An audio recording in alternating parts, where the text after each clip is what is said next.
So in this chapter, we're looking at more rhetorical devices and what the authors call pseudo-reasoning. This is rhetoric that pretends to be a logical argument. And this is a form of fallacy that we want to avoid. There's my directive. Yeah, I got it going. I figured it out. And so the reason that we're studying this rhetoric is so that we can distinguish it from the logical force of an argument. Yeah, I have to take that spot, unfortunately, because it's right in the middle. Sorry about that. So once again, we are learning this rhetoric so that we can distinguish its impact from the logical force of an argument. Rhetoric doesn't add anything to the logical force of an argument, so we want to be able to distinguish when somebody is using simply rhetorical devices to persuade us rather than a logically valid argument. So we're going to take an in-depth look at this rhetoric, and as the authors mentioned, more of these rhetorical devices are finding their way into talk radio and cable news discussions, and so they felt that it's important that we look into it. We've talked about how on talk radio you have some voices out there that are going to use rhetoric to support their political agenda. And that's on both sides of the political fence. Now, one of the forms of pseudo-reasoning that we talked about last time was argument from outrage. And this is actually called the Limbaugh fallacy by the authors of our book, because Rush Limbaugh engages in this fallacy so much, so often. And essentially what it is just, using inflammatory words to get your audience riled up, and then you just slip in a conclusion of some kind there that doesn't have to really be related to the anger at all. And one of the examples that the author cite is Rush goes off one time on leftists during the Iraq War saying, oh, the press, the leftists, are just upset there are not enough deaths to get people outraged and protesting in the streets against the war. Support the other position on the war. The idea is that, you can get them all angry at liberals, so their position must be wrong. And for the authors, this is not an argument. It's just an attempt to use rhetoric to persuade. And we should not use anger about one thing to affect our view of another. Specifically, we should not use anger about something to affect our evaluation of our own argument or the evaluation of an argument used by somebody else. And often when you get angry like this, you're not thinking too logically. So it might be a good idea to step back and dispassionately look at what you're trying to say. See if you can say it in a way that is more logically valid, or you have a stronger inductive argument. Now, we talked about this last time as well, scapegoating. This is a form of argument from outrage, where you get your audience riled up, angry about something, and then you pick out somebody to blame. Yeah, it's your fault. You caused it all. And if we can target the anger toward this person or this agency which we're going to claim is responsible,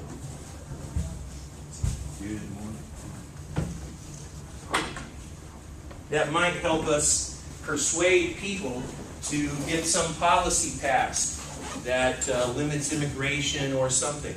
And the problem here is that, once again, the anger is used to inflame, and then the people blamed are often not responsible for the problem that is being described here. And so this can be a particularly dangerous form of argument from outrage. You get people really riled up. Let's get riled up. All right, let's go invade Korea, right?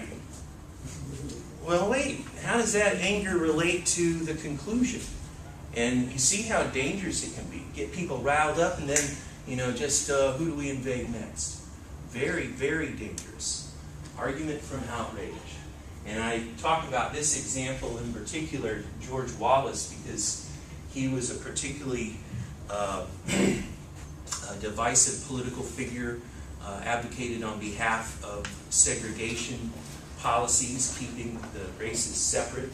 And there were white Southern boys that he could rile up, get them all angry, and boy, he could just tell them anything and they'd vote for it. And so this form of scapegoating can be very dangerous when you have an audience that you can rile up quite easily. And is it easy to get audiences riled up? I was thinking about some of the debates recently and the audience reacting to Governor Perry talking about executions in the state of Texas. You remember how the crowd was kind of getting behind? So you get that crowd riled up, and then you just slip in a conclusion. And think what you can get that crowd to begin to adopt if you use this form of argument. It's really kind of breathtaking what you can do.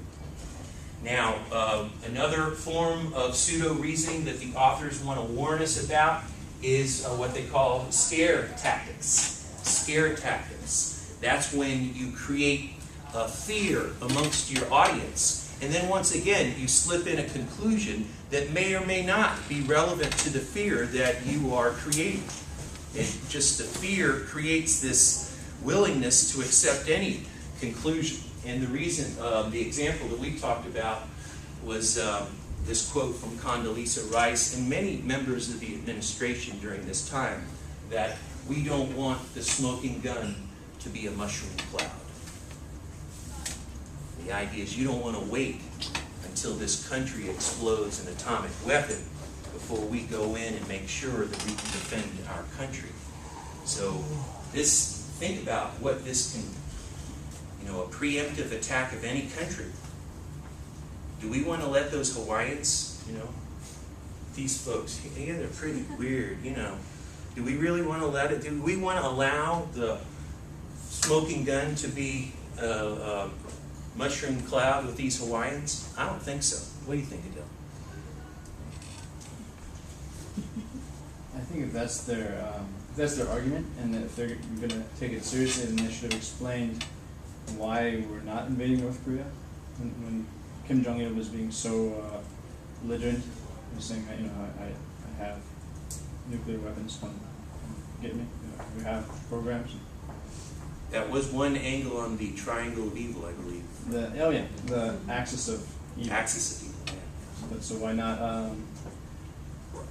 not the place that it certainly has weapons, which in restraint.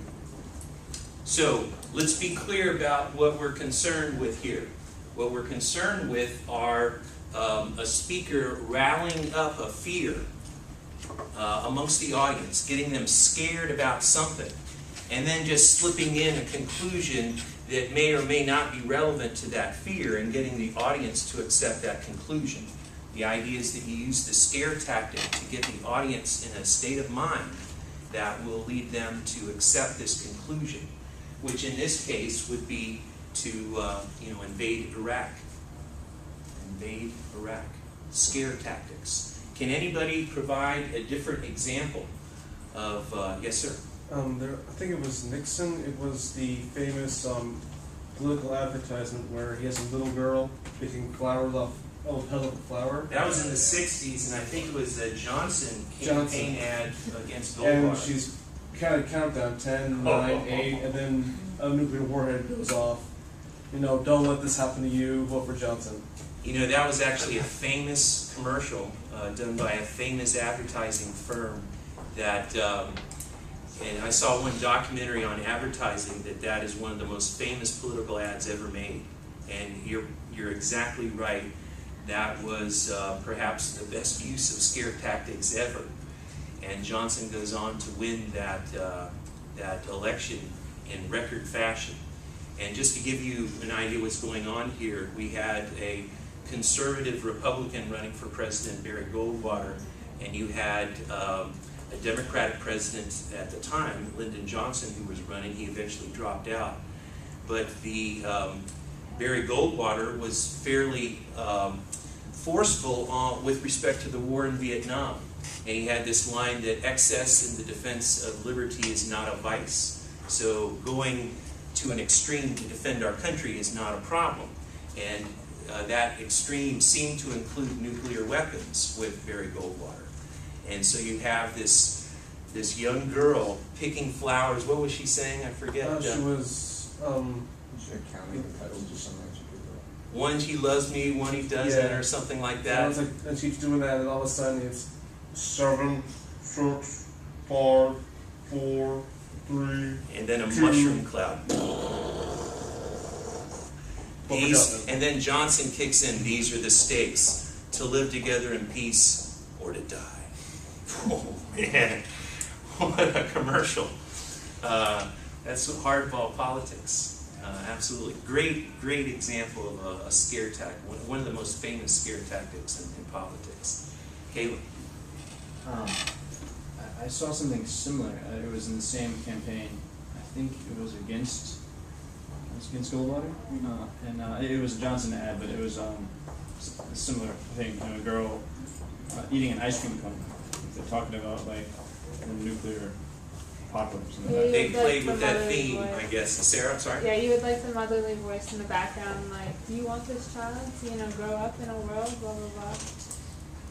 And Hard. just video of her eating her ice cream. Well, perfect example of scare tactics. And, they hire advertising firms. I think the same firm that did these really effective Volkswagen ads also worked with the Johnson campaign on that advertising theme. So they put a lot of thought into these scare tactics. What will work and what doesn't. Caleb? I'm sure if you were around, you weren't paying attention to politics. But do you know about like whether it would have been much different with Goldwater? I know Johnson made the escalated the Vietnam War to dramatic levels. Was that just the will that was going to happen regardless of party? Or? Well, let's think about what actually did happen. A couple things. First, Goldwater is looked on as the precursor to the conservative movement that was picked up by Ronald Reagan later on. And although he did not get elected and he really lost badly in that election, many see Goldwater as starting the entire conservative movement that is later picked up by Reagan and many argue is still with us. So Goldwater had a dramatic influence on politics even though he wasn't elected. And then who was elected? It was that liberal progressive Richard Nixon. So you could argue that it wasn't the ad didn't have the impact that the creators wanted. They wanted to get a Democrat elected, and that didn't in fact happen. And then we had the war for many more years, so things didn't change as much as a lot of people wanted. So this was the second election for Johnson? I believe so. He was running as an incumbent. No, I need to check on that. It might have been before 68. It might have been the 64 election. I'm not sure. Do you remember when? I'll have to look into that. Yeah, I remember. You see, Kalen was before my time. I was on the planet, but I wasn't attuned to the news as much as I am now. But a few other examples. We have that documentary by Michael Moore, Fahrenheit 9/11, that talks about how the country seems to use fear in order to get laws passed that limit our liberties even more. How about this Michelin ad? Kind of subtle there, huh? Need to get new tires. You're taking your child around to school, taking your child to child care. Do you want to drive your child around on those ball tires that might go flat on the highway? And put the child next to the tire, very delicate, and it gets you thinking about what's at stake. A subtle, effective scare tactic. Now, legitimate warnings, we need to heed legitimate warnings. When there are things that legitimately cause fear, we need to understand those as being important. We need to not ignore all scare tactics because some are going to speak to legitimate fears. Many fear that if we don't do something about carbon emissions in the future, it could impact our planet. And many would argue that that's not a scare tactic. those are, you know, scientific facts that we're citing. So we need to be able to distinguish legitimate warnings from rhetorical uses of scare tactics. Great example, once again. Get the Buddha for the day. Now, this is an argument that I've had some students try to use on me. Excuse me, it's not an argument, it's a form of pseudo-reasoning. And the argument from pity is when you try to use pity in order to get somebody to overlook elements of the argument itself, or the lack thereof. For example, statistics show that in our economic recovery right now, that women are not being hired at the same rate as men. And some think that men are given a privilege because they're considered to be the breadwinner for families, as if women are not. And the interpretation of these statistics suggests that those who are doing the hiring are going to overlook who's the best candidate and hire a man who has a needy family. And so they're going to use pity as a part of their hiring procedures, and they're going to hire men so that they can better take care of their families. If that's not happening, you think? No comment. Smart move. Yes, ma'am. Not necessarily about men, but I have a regular at the bar I work at, and she just went in for a bunch of these interviews, and it was a government job, and they give you points as to, you know, how right you are for the job. And so she scored something like 95 out of 100 points, but because they give an extra like 10 points to veterans, she didn't get the job. Now, is that pity? Is that pity? Or I don't know. I don't know, because you could maybe argue that service in that way could help you on the job. Discipline, following orders, you know, whatnot.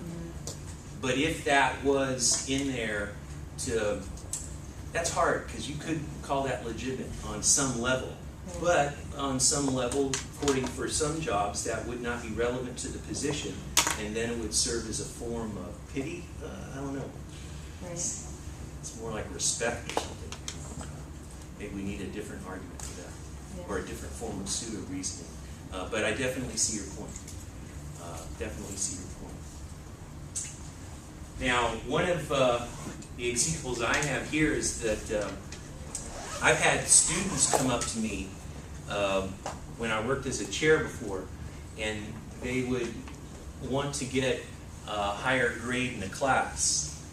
And when you open your argument for getting a higher grade by saying that I need this grade in order to get a scholarship, you need to understand that you sink your argument right out of the gate. Because you're not trying to argue that you got the wrong grade in the class. If you got the wrong grade in the class, you begin by talking about how you scored real well on this paper, real well on this exam, and there was something else that happened that led the grades to come out a little lower. If you're trying to justify getting the correct grade, you would begin your argument in that way. If you just want to get a grade from pity, you begin by talking about this scholarship that you really need, and you need a grade level here, and you didn't quite get it, so can you give me the difference? Well, that's an argument from pity, and not very successful, I'll tell you, honestly. Argument from pity. Any questions? I'm not going to spend a whole lot of time on this one because I think it's fairly obvious that this is an incorrect form of reasoning. Argument from envy is when we find fault with a person because we envy them. And so the rich person, we're going to find something wrong. Oh, God, can you look at those shoes? Oh, would you go out in those shoes?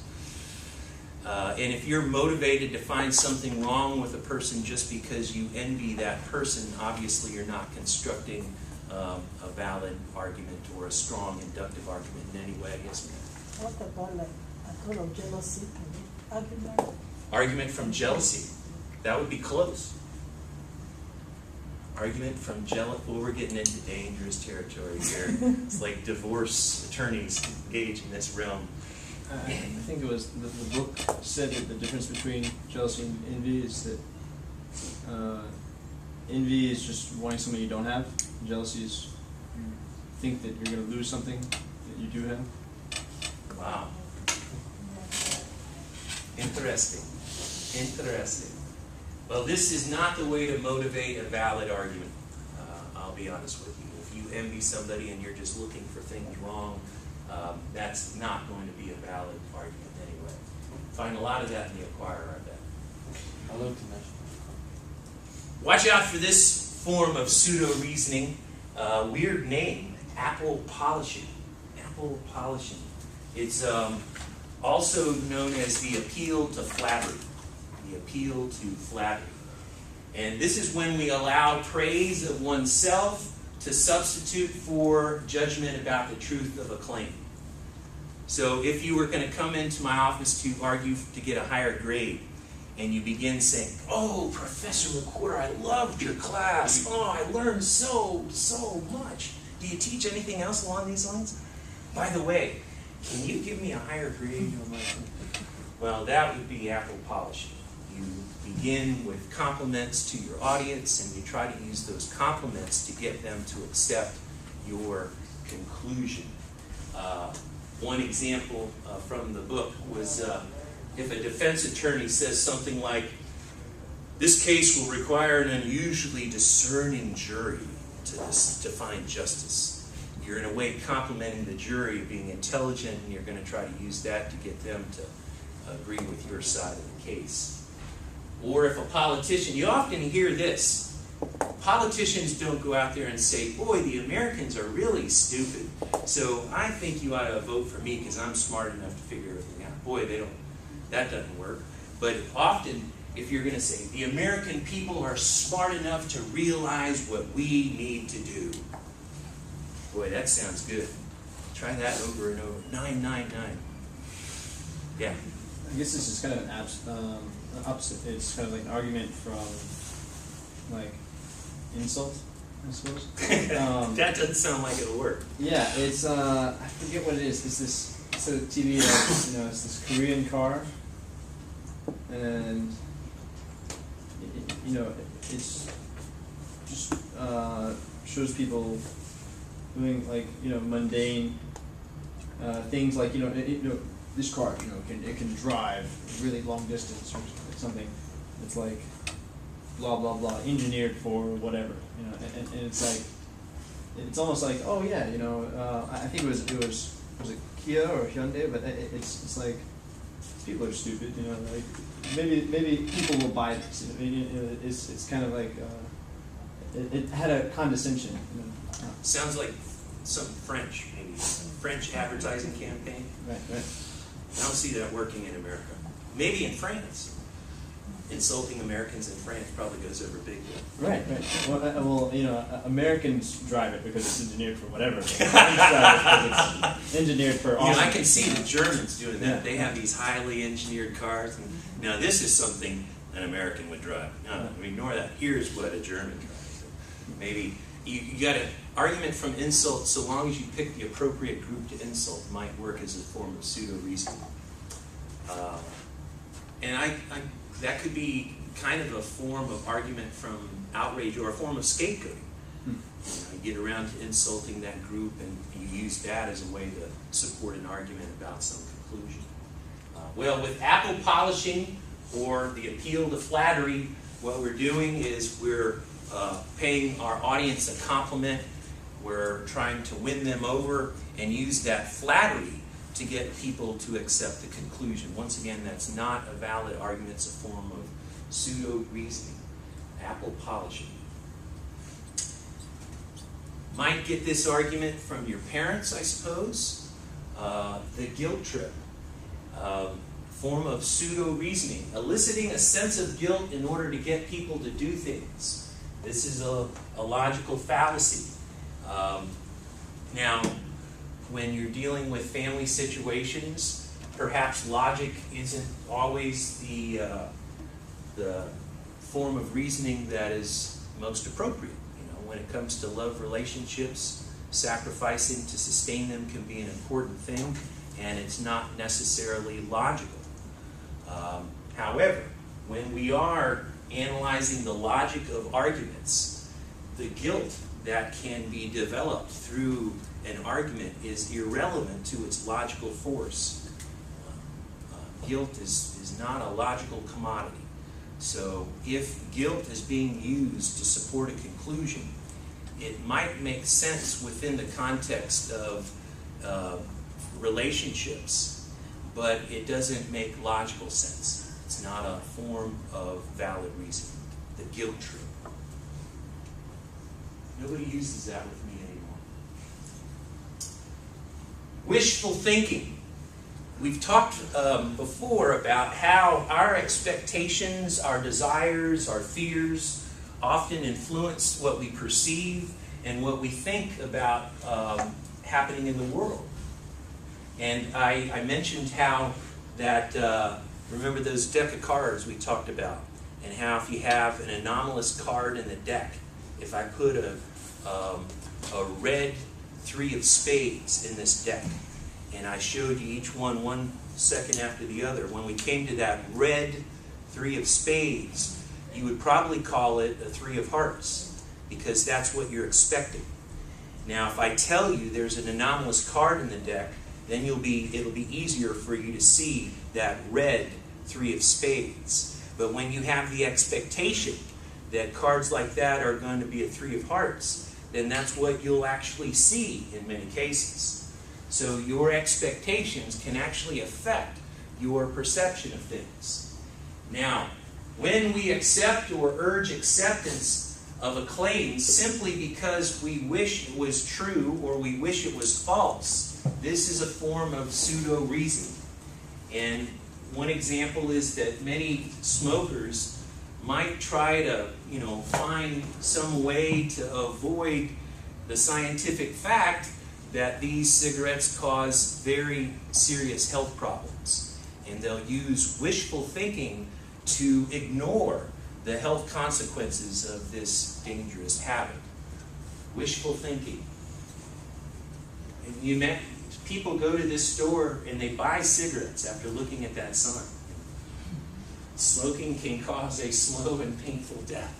But in the meantime, because I work with smokers, but what they always tell is, smoking can cause slow and painful death, so other things, like a million other things. So that's why I guess people overlook medical evidence, because that sentence in itself doesn't apply only to smoking.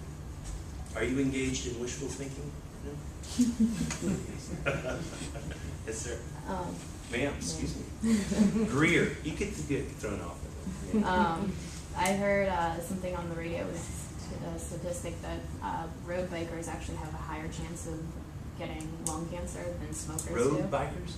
Bikers like on the roads because of all the exhaust from cars. Oh. So while you're trying to do something healthy, you're actually causing yourself more. Wow, that makes all kinds of sense. Along with getting hit by cars too, dangerous thing. But great, boy, I guess wishful thinking, oh, I'm on my bike, I'm getting healthy, and meanwhile I'm getting cancer. Right. Man, that great point. And I suppose if you're walking near the streets, that would not be a good thing too. Man, that's a great point. Yeah, well, what they say about even like something like running outside, because you're taking such deep breaths, that the pollution goes past your body's natural defenses against something like that. And since you're healthier, you might not get all the symptoms of like a smoker or something like it. So you might not realize that you have these lung problems. So smoking is healthy pretty much. Okay? Yeah. Oh, man. I So guess we shouldn't try. you don't want to run next to roads. If you do run, you want to stay away from car pollution. And breathe through your nose. It Yeah. has more defenses. Good point. Yeah, it has defenses. For that matter, you don't want to live near power lines, use cell phones, use microwaves, or have household chemicals. Other than that, we're fine. Yeah. Boy, great points. I'm just thinking where I usually walk on the track here, which is away from everything. I think I'm safe. You didn't mean cyclists, not motorcyclists. Yeah, like cyclists. Yeah. Many forms of wishful thinking. Some philosophers might argue that we engage in it when we believe in religions that promise us this afterlife. It might be a way of kind of ensuring our immortality, if that's something that we wish for ourselves. Many forms of wishful thinking, and generally the idea is that if we accept or urge acceptance or reject the rejection of a claim simply because we wish it was true or we wish it was false, that's not a valid form of reasoning. As young people, yes, sir, Caleb. I think it's kind of a sad irony to me that many people stress the afterlife, and partly it's because of death anxiety, or fear of death, but that this idea also devalues life out of fear of death. Because if we have another chance, or if we're going to be immortal, then we can throw our lives away, or we can, or in fact, other people's lives matter less, which is an ethical concern. You're thinking if we elevate heaven above the mortal realm. If this realm doesn't matter, if it's just a blur of false sensory perception, then what does innocent life mean or matter? Caitlin, you need to take my intro to philosophy class. We go into much more depth on these issues in there, and you're quite right. Good point. Now, another form of pseudo-reasoning that the authors talk about that you should be conscious of, particularly as young folks, because many would argue that young people are more susceptible to what we call peer pressure arguments. Peer pressure arguments is where a claim is accepted out of a desire for acceptance by a group of peers. Oh, I want to be in your club, Caitlin. I want to really be in your club. But do I need to like your band? Do I need to like your band? Okay, I need to like that. And I need to think this is cool? All right, well, okay. If you begin accepting claims just because you want to be a part of a cool group, that is a problem. That's a form of pseudo-reasoning. Yes, sir? What if it's like, say like your parents, like, why did you do so poorly on that test or whatever, and you're like, well, the class average was only whatever, would that be considered not really? Yes. Like where you're saying like, it doesn't, like I fit in because like it have everyone else, like the class average like bad grades too, so. Well, that's actually going to be an argument from common practice that we're going to talk, a fallacy that we'll talk about later on. And I'm sure your mom's going to respond by, if all your classmates were jumping off a bridge, would you do that as well? Absolutely. But we'll get to that form of argument. Here, what we're saying is, we all agree that we should invade Iraq. Are you cool? Oh, okay. You're not cool. You can't be in our group. And our group, by the way, are Americans. Patriotic Americans. Thank you, Brother Caleb. And so are you patriotic Americans? Oh, you're not. Okay, fine. Canada's that way. So the idea is if you want to be cool, you've got to accept these propositions to be in our group. And so, the coolness of the group comes to be the motivating factor for the argument itself. This is a fallacy, pseudo-reasoning. A related fallacy, groupthink fallacy, is substituting pride of membership in a group for reason and deliberation in arriving at a position. Bunch of examples here, particularly with respect to nationalism and our country. For example, it's often used to silence criticism of controversial policies, Iraq War, 9/11, Vietnam, civil rights. Sometimes you'll hear the phrase, hey, you don't like the country? Leave. You don't like the Iraq War, the Vietnam War, how we are in civil rights? Canada's that way. That can be the attitude. And it can be used to silence criticism. Many argue that many news agencies during the build-up to the Iraq War were really kind of silenced by this nationalism. Rah, rah, rah, behind the flag, weapons of mass destruction, Al-Qaeda's there. We'll believe them. Yeah, sure. And so we don't question. And we all kind of engaged, perhaps, in a kind of groupthink fallacy, where we accepted what the administration said without question. And this is a problem. It's a form of pseudo-reasoning, the peer pressure argument. Any examples from your life of a peer pressure argument? Yes, sir? I mean, I was just gonna say that thing that all men should like sports. Because actually my roommate doesn't like sports, and he just gets a lot of hate for me. Like we just take him all the time. He can't be cool if he doesn't like football. Like, there's just no way that he hangs out with us like when we You're not coming, man. and I don't understand it to this day. He doesn't like sports. But why does he like sports? I don't know. He just, What does he like?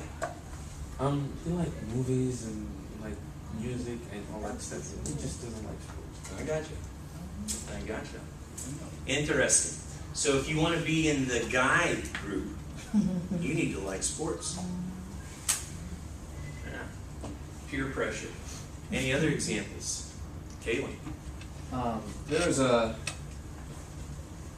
kind of an inflammatory character in a government class of mine, Jefferson. He believed that we should give up all of our civil liberties, civil rights, have a complete police state, and use 9/11 as a justification. And he felt that And his name is he Jefferson. was also he was anti-immigration. He believed that in order to be a citizen, you have to join the army and go to Iraq and Afghanistan because we need more. He said he need more bodies in Iraq and What a Afghanistan. term. So he was just basically and we were going at it on the message boards in that class. And actually, I was very close to saying, well, if you really hate this country so much, you should just move. And he ended up saying that to me before he beat me to it. But he just full of anger, and basically is if you're not with us, you're against us. You either don't care about everyone who died in 9/11, or you're one of us. You're real blood, guts, and tears American. It's good to be passionate about your beliefs, but when we're trying to develop arguments for them, it often helps to be a little dispassionate and step back and view what you're saying from the perspective of your audience and other people. And often you can actually be more compelling, more persuasive, if you are less passionately devoted to your ideas in a blind way. It really helps to take into account what other people think. It's definitely a problem on both sides of the political spectrum. Absolutely, particularly these days, many would argue. But that's the way it's meant to be, I suppose. People are supposed to be at each other's throats, so we can't, really come to a consensus. At least we're arguing with words and not weapons. At least. Now, another form of pseudo-reasoning that I find pretty humorous is what the authors call rationalizing. Rationalizing is when we use a false pretext to satisfy our own desires or interests. Wonderful example from the book. Man buys wife a table saw because it will keep him out of the house and out of her way. So you're welcome, honey. Now the idea is he's rationalizing. He bought the table for himself, and this is a pretext for him getting what he wants. But honey, happy birthday. I bought you a table saw with that sharp blade that you like, Yes, sir. Is this like the things State Farm commercials where it's like, oh yeah, they bought me a hawk, and his wife's like, what? And then she calls them, they're like, oh yeah, we saved a bunch of money, so you bought me a hawk. That's not quite on, but close. another commercial to make men look stupid. You know? Interesting how that works. In this particular case, the man is rationalizing. He's really buying this for himself. He's trying to make it seem like it's for his wife. And they add another component here. He's going to buy a boat for her next to give her even more privacy. And once again, the boat's for himself, and this is all a way of rationalizing him buying something that he wants for himself. I'm sure you haven't found any examples of rationalizing in your life.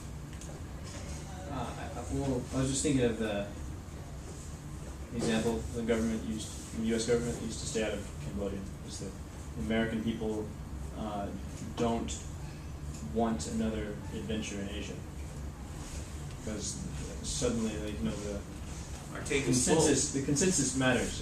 What the people think really matters. Now the people want to go into Cambodia. So you could argue that given our military adventures in other countries, it would warrant the same kind of treatment here, but the country is going to simply rationalize not getting involved in some way that kind of covers what they want to do anyway. Given given our rhetoric, it would have been the just war, Right. whereas Vietnam was a political struggle. Now, many argue that, well, this is actually a line from an old movie, The Big Chill. Guy says that rationalizing is more important than sex. And the guy says, no, you can't be true. And so you ever gone a week without rationalizing? And the idea is that you need to rationalize things to yourself.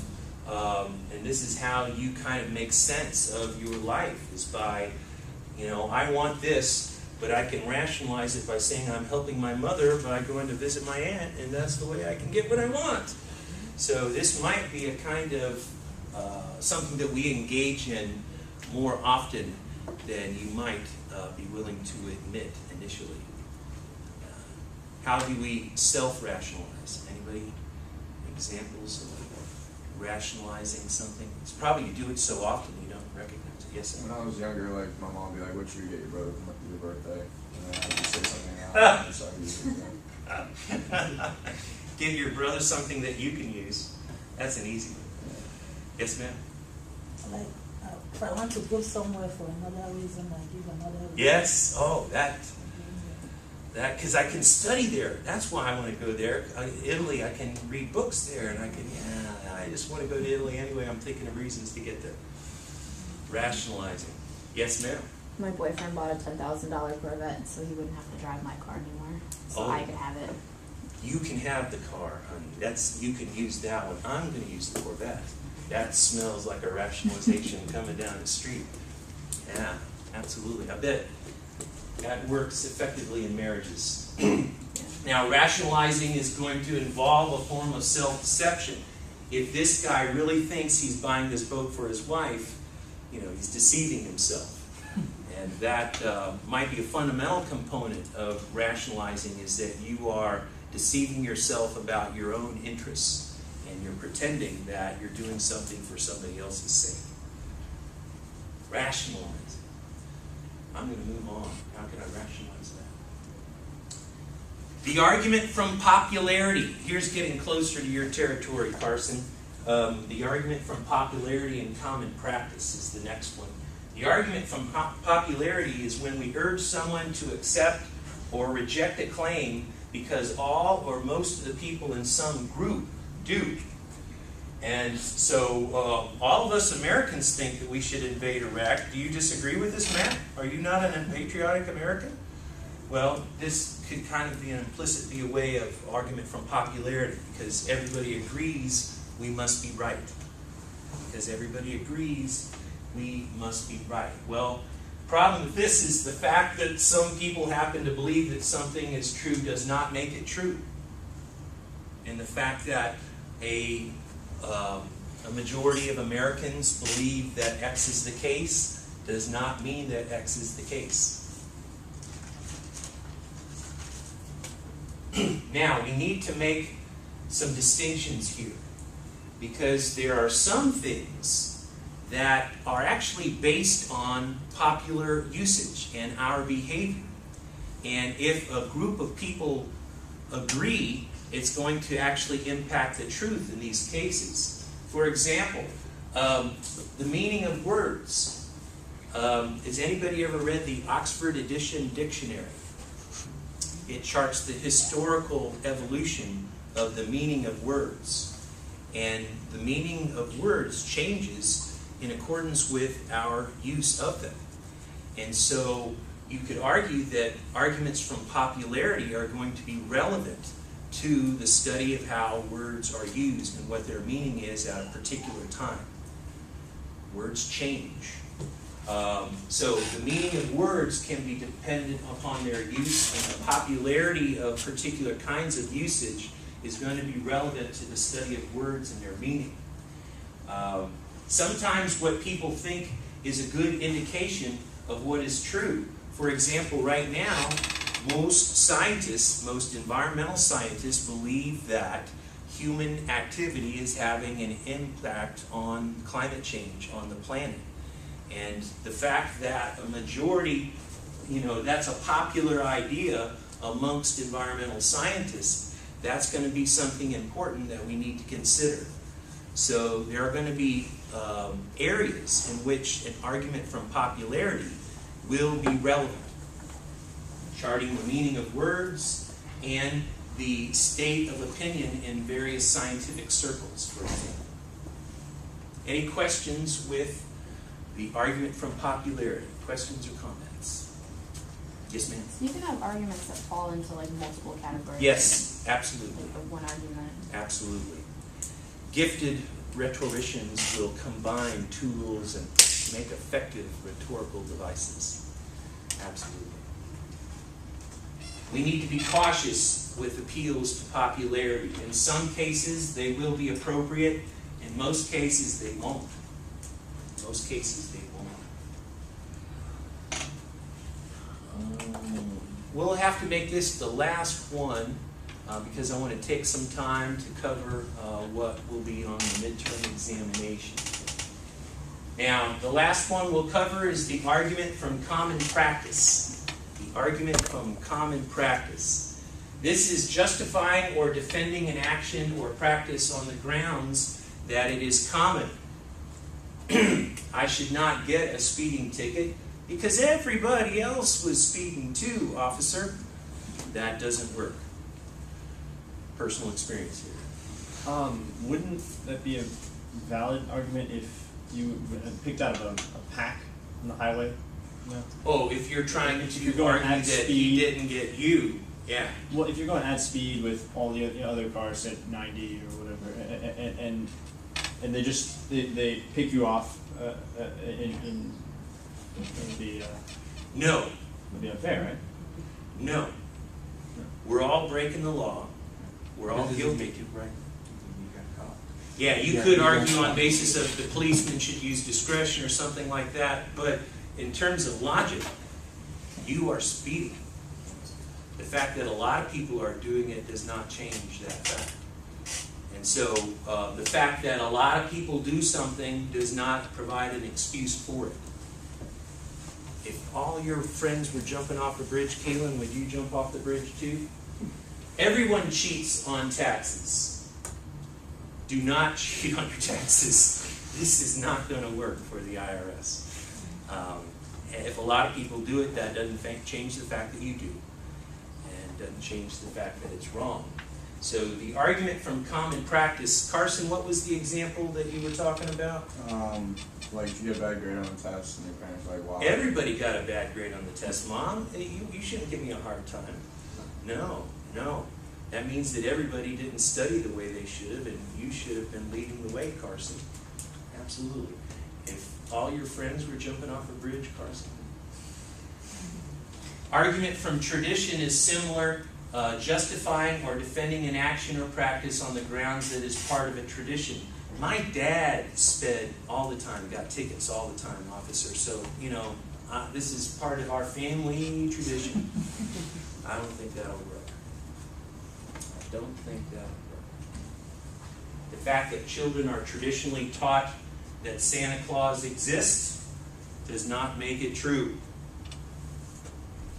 In ancient Greece, traditionally women were treated as inferior intellectually to men. Just because a lot of Greeks treated women that way does not mean that it is true. Question? Okay, I want to end it here so that we have some time to talk about what's on the midterm examination.